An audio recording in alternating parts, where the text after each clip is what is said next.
दोस्तों आप सभी का बहुत बहुत स्वागत है हमारे चैनल में। इस वीडियो के अंदर अभी हम लोग जी के सामान्य ज्ञान इससे रिलेटेड जो है इम्पोर्टेंट 40 क्वेश्चन इस वीडियो में देखने वाले हैं, जो कि आपके आने वाले एग्जाम्स के लिए काफ़ी इम्पोर्टेंट है। तो आप इस वीडियो को बहुत ध्यान से लास्ट तक देखिए। चैनल पर नया है तो चैनल को सब्सक्राइब करके बेल आइकन प्रेस करें। और आप इन 40 क्वेश्चन में से कितने क्वेश्चन जो है सही कर पाते हैं अपना स्कोर कमेंट बॉक्स में बता सकते हैं। तो देखिए यहाँ पर पहला क्वेश्चन दिया गया है, वाक्य एवं अभिव्यक्ति की स्वतंत्रता के अंतर्गत निम्नलिखित में से कौन शामिल है। देखिए वेरी इंपॉर्टेंट क्वेश्चन है, बहुत बार ये क्वेश्चन यहाँ से क्वेश्चन जो है एग्जाम में पूछे जा चुके हैं। तो वाक्य एवं अभिव्यक्ति की स्वतंत्रता के अंतर्गत जो है जो शामिल है वो है प्रेस की स्वतंत्रता, प्रदर्शन एवं विरोध का अधिकार, चुप रहने की स्वतंत्रता और हड़ताल का जो अधिकार है ये इसमें शामिल नहीं है। तो 1, 2 और 3 यहाँ पर ये तीनों शामिल है। तो ऑप्शन डी यहाँ पर करेक्ट हो जाएगा, 1, 2 और 3। इसके अलावा प्रेस की स्वतंत्रता भारत के संविधान के कौन से अनुच्छेद में वर्णित है। तो अनुच्छेद 19(1)(a) में वर्णित है, याद रखना है आपको। क्वेश्चन नंबर 2 है, संविधान के किस अनुच्छेद में यह वर्णित है कि राज्य न्यायपालिका को कार्यपालिका से पृथक करेगा। तो राज्य न्यायपालिका को कार्यपालिका से पृथक करेगा कौन से अनुच्छेद में है ये, अनुच्छेद 50 में। अनुच्छेद 50 ऑप्शन सी करेक्ट हो जाएगा। क्वेश्चन नंबर 3 है, भारत की संसद निम्नलिखित में से किससे मिलकर बनती है। तो भारत की संसद जो है ये लोकसभा, राज्यसभा और राष्ट्रपति, ठीक है, उपराष्ट्रपति नहीं रहेगा इसमें, ये तीनों रहेगा, ठीक है। लोकसभा, राज्यसभा और राष्ट्रपति से मिलकर जो है भारत की संसद बनती है। तो ऑप्शन सी यहाँ पर करेक्ट हो जाएगा। क्वेश्चन नंबर 4 है, संविधान सभा के मूल अधिकारों, अल्पसंख्यकों एवं जनजातियों तथा बहिष्कृत प्रभावित क्षेत्रों के लिए परामर्शदाता समिति के अध्यक्ष थे। तो देखिए इस समिति के अध्यक्ष थे Sardar Patel. Sardar Patel option C correct हो जाएगा। क्वेश्चन नंबर 5 है, निम्नलिखित में से कौन सा कथन प्रस्तावना के संदर्भ में सही है। तो प्रस्तावना के संदर्भ में देखिए पहला ऑप्शन पढ़ते हैं, प्रस्तावना संविधान का एक भाग है, बिल्कुल भाग है, ये करेक्ट है। दूसरा दिया गया है प्रस्तावना को संशोधित नहीं किया जा सकता। तो देखिए ये गलत है, क्योंकि प्रस्तावना को संशोधित किया जा सकता है। तो ऑप्शन केवल यहाँ पर एक करेक्ट हो जाएगा, ठीक है। इसके अलावा प्रस्तावना से रिलेटेड जो क्वेश्चन एग्जाम में पूछे जाते हैं वो यहाँ पर इम्पोर्टेंट क्वेश्चन लिखे हैं। पहला दिया गया है, भारतीय संविधान के किस भाग को उसकी आत्मा की संज्ञा प्रदान की गई है। तो प्रस्तावना को जो है ये उसकी आत्मा की संज्ञा प्रदान की गई है भारतीय संविधान के।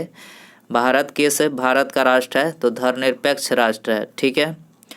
संविधान निर्माताओं ने किस पर विशेष ध्यान दिया था। तो प्रस्तावना पर जो है संविधान के जो निर्माताओं थे वो उन्होंने इस पर जो है सबसे ज़्यादा ध्यान दिया था।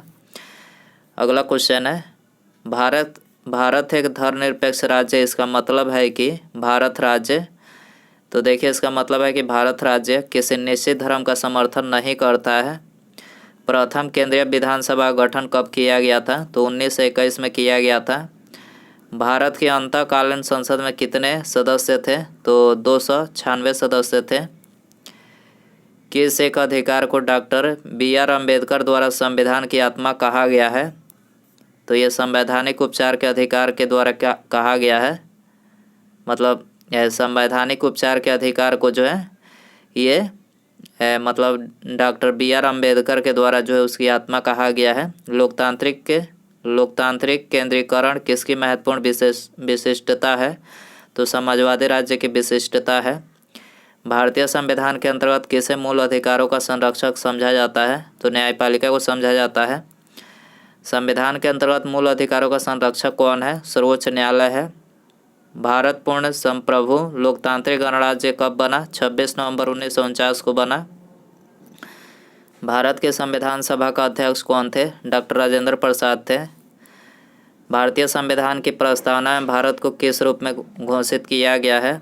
तो प्रस्तावना को जो एक प्रभुत्व संपन्न, समाजवादी, धर्मनिरपेक्ष और प्रजातांत्रिक गणराज्य के रूप में जो है घोषित किया गया है।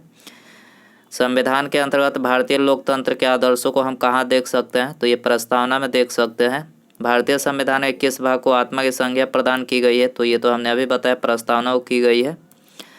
उसके बाद यहाँ पर अगला क्वेश्चन है, देश के शासन में मूलभूत है देश के शासन में मूलभूत है और विधि बनाने में इन तत्वों को लागू करना राज्य का कर्तव्य होगा। यह निम्नलिखित में से किसके संबंध में कहा गया है? तो देखिए ये कहा गया है राज्य के नीति निर्देशक तत्वों के संबंध में। ठीक है, देश के शासन में मूलभूत है और विधि बनाने में इन तत्वों को लागू करना राज्य का कर्तव्य होगा, यह राज्य के नीति निर्देशक तत्वों के संबंध में बोला गया। तो ऑप्शन बी करेक्ट हो जाएगा।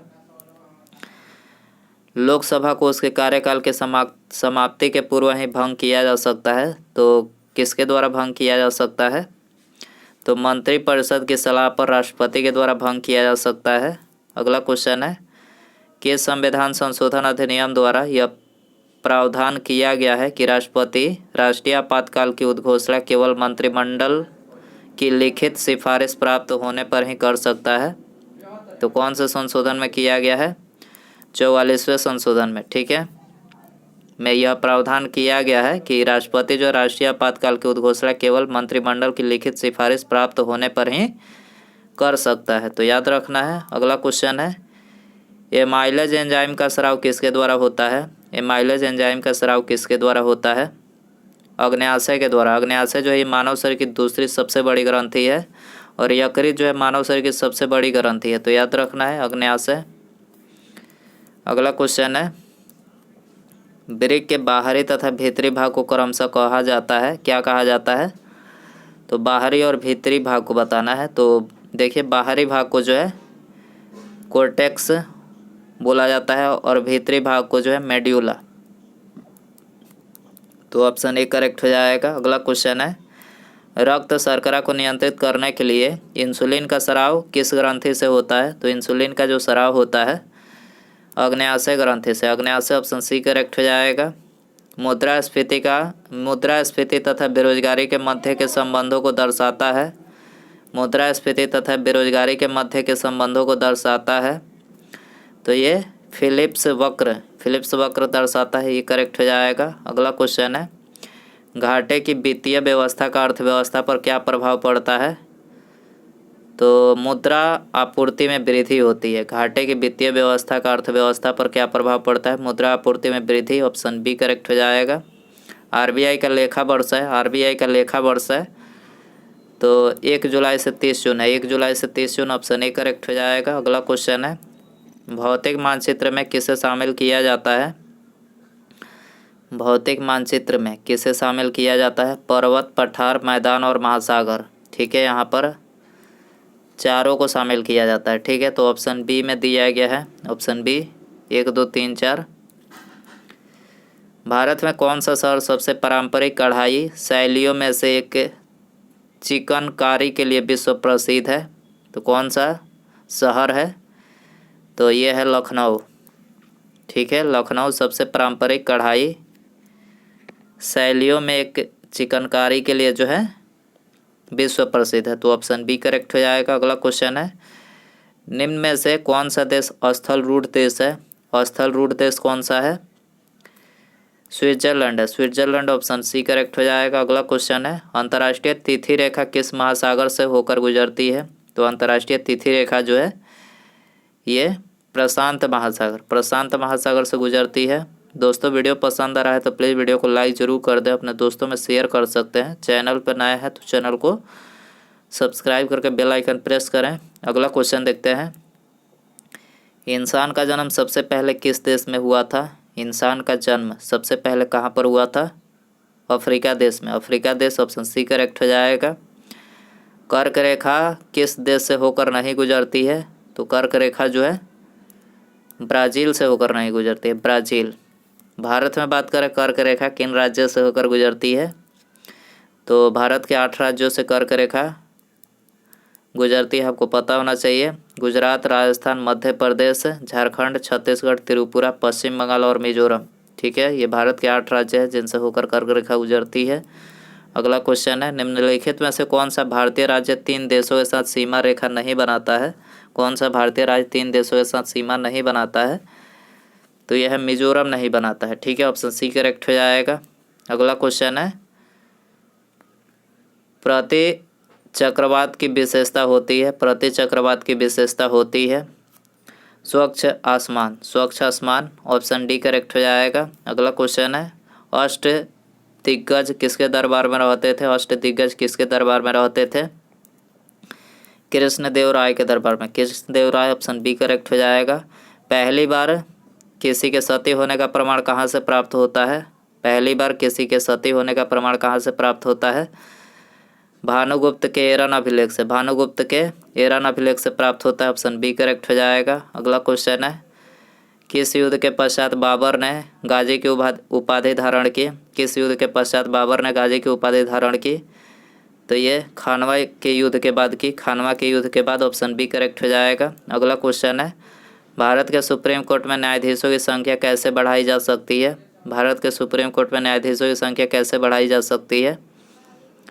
तो संसदीय कानून द्वारा, संसदीय कानून ऑप्शन बी करेक्ट हो जाएगा। अगला क्वेश्चन है निम्नलिखित में से कौन चतुराईपूर्ण निष्क्रियता की नीति के साथ जुड़ा हुआ है? कौन जुड़ा हुआ है? John Lawrence, John Lawrence option D correct हो जाएगा। अगला क्वेश्चन है निम्नलिखित में से किस सिख गुरु ने अकाल तख्त की स्थापना की थी? अकाल तख्त की स्थापना किस सिख गुरु ने किया था? गुरु गोबिंद सिंह ने, गुरु गोबिंद सिंह ने किया था, डी करेक्ट हो जाएगा। जालियांवाला बाग हत्याकांड के विरोध में वायसराय की कार्यकारिणी परिषद की सदस्यता से किसने इस्तीफा दे दिया? शंकरन नायर ने दिया था, शंकरन ऑप्शन सी में दिया गया है, शंकरन नायर। ठीक है, इन्होंने वायसराय की कार्यकारिणी परिषद की सदस्यता से इस्तीफा दिया था जालियांवाला बाग हत्याकांड के विरोध में। ठीक है, याद रखना जालियांवाला बाग हत्याकांड 13 अप्रैल सन 1919 को हुई थी। इसमें सरकारी रिपोर्ट जो आया था उसमें मारे जाने के जो मतलब आंकड़ा बना था, रिपोर्ट में 379 व्यक्ति मारे गए थे, जबकि प्रत्यक्षदर्शी के अनुसार जो है 1000 से भी ज़्यादा व्यक्ति इसमें मारे गए थे। तो याद रखना जनरल डायर ने गोलियां चलाने का आदेश दिया था जालियांवाला बाग में। और जनरल डायर को किसने गोली मारी थी, ये भी क्वेश्चन पूछा जाता है। उधम सिंह, याद रखना उधम सिंह ने इनको गोली मारी थी। ठीक है, अगला क्वेश्चन है प्रथम दिल्ली दरबार का आयोजन किस गवर्नर जनरल के काल में किया गया था? प्रथम दिल्ली दरबार का आयोजन किस गवर्नर जनरल के काल में किया गया था? लॉर्ड लिटन के काल में, Lord Lytton option A correct हो जाएगा। अगला क्वेश्चन है निम्नलिखित में से किस रंग के प्रकाश का पौधों द्वारा तीव्र अवशोषण होता है? तो कौन सा प्रकाश पौधों के द्वारा तीव्रता से अवशोषण किया जाता है? तो नीला और जो लाल होता है, नीला एवं लाल, तो ऑप्शन सी करेक्ट हो जाएगा। गन मेटल किसका मिश्र धातु है? तो गन मेटल जो है CuSnZn, तीनों का मिश्र धातु है। किस उत्प्रेरक की उपस्थिति में खाद्य वनस्पति तेल वसा में परिवर्तित किए जाते हैं? किस उत्प्रेरक की उपस्थिति में खाद्य वनस्पति तेल वसा में परिवर्तित किए जाते हैं? तो ये किए जाते हैं निकेल में। ठीक है, अगला क्वेश्चन है नेत्रदान में कौन सा भाग दान दिया जाता है? कॉर्निया, कॉर्निया को दान किया जाता है नेत्रदान में, सी करेक्ट हो जाएगा। अगला क्वेश्चन है निम्नलिखित में से कौन सही नहीं है? सही नहीं है इनमें से कौन सा? तो देखिए पहला एक एक करके पढ़ते हैं। पहला दिया गया है तापमान के बढ़ने पर वायु में ध्वनि का वेग बढ़ता है। ठीक है, तो ये भी करेक्ट है, मतलब ये करेक्ट है। वायु में ध्वनि का वेग दाब पर निर्भर नहीं करता है, तो ये भी करेक्ट है। आर्द्रता के बढ़ने से वायु की ध्वनि वेग कम हो जाता है, तो देखिए कम नहीं होता है बल्कि बढ़ता है, यहाँ पर होना चाहिए, तो ये मतलब गलत है। अगला क्वेश्चन है आयाम तथा आवृत्ति के परिवर्तन से वायु में ध्वनि का वेग प्रभावित नहीं होता है, तो ये भी करेक्ट है। तो यहाँ पर गलत पूछा गया है, कौन सही नहीं है, तो सी हो जाएगा आंसर। प्रत्यावर्ती धारा को दिष्ट धारा में परिवर्तन करने वाली युक्ति को क्या कहते हैं? प्रत्यावर्ती धारा को दिष्ट धारा में, तो इसको बोलते हैं रेक्टिफायर, रेक्टिफायर बी करेक्ट हो जाएगा। सूची फर्स्ट को सूची सेकंड से सुमेलित कीजिए। लाइपेज की बात करें तो देखिए लाइपेज जो है वसा विघटन एंजाइम है। लाइपेज क्या है? वसा विघटन एंजाइम है। ये का 4 हो जाएगा। ट्रिप्सिन, ट्रिप्सिन क्या है? प्रोटीन का पाचन करता है। 3 में जाएगा एमाइलेज, एमाइलेज जो है कार्बोहाइड्रेट का पाचन करता है। और इरेप्सिन, पॉलीपेप्टाइड को एमिनो अम्ल में बदलता है। तो आप इसको सुमेलित देख सकते हैं। अगला क्वेश्चन है, भारत निम्नलिखित में से किस देश के साथ सबसे लंबी अंतर्राष्ट्रीय सीमा को साझा करता है?